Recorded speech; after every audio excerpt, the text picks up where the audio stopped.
ఇప్పుడు అప్పుల పాలయ్యారు, జీవితాంతం అప్పుల పాలు అవుతారని ఏమైనా గ్యారంటీ ఉందా?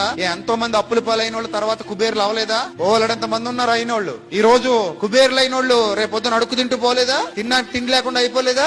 ఓలడంత మంది ఉన్నారు. అందుకే పెద్దలు అంటారు బళ్ళు వాళ్ళు అవుతాయట, వాళ్ళేమవుతాయట, బళ్ళు అవుతాయట. పరిస్థితులు ఎప్పుడు ఒకలా ఉండవు, గుర్తుపెట్టుకోండి. చాలా మంది పరిస్థితులు ఎప్పుడు ఒకలాగే ఉంటాయనుకుని చచ్చిపోతుంటారు బుద్ధిహీనులు. వర్షాకాలానికి చచ్చిపోతే శీతాకాలం రాబోతుందన్న విషయం గుర్తుకు రావాలి నీకు. శీతాకాలంలో చలికి చచ్చిపోతారనుకుంటే ఎండాకాలం రాబోతుందన్న వాస్తవం అర్థం కావాలి నీకు. ఎండాకాలంలో వేడికి చచ్చిపోతారనుకుంటే వర్షాకాలం మరలా రాబోతుందన్న విషయం నీకు అర్థం కావాలి. లైఫ్ అనేది ఒక చక్రం, ఎప్పుడు ఒకలా ఉండదు. 9 నెలలు సంతోషంగా ఉండి 9వ నెల పూర్తయ్యేసరికి ప్రసవ వేదన అనుభవించి చచ్చిపోవాలన్నంత బాధ అనుభవించి తర్వాత పిల్లాడి కేర్ మనగానే అన్ని మర్చిపోయేవాడిని ఎత్తుకుని ముద్దులెట్టేసుకుని నవ్వేసుకుంటారు తల్లి. అంటే ఈ సమస్యలు, కష్టాలు, కన్నీళ్లు వస్తాయి, పోతాయి, ఉండవు.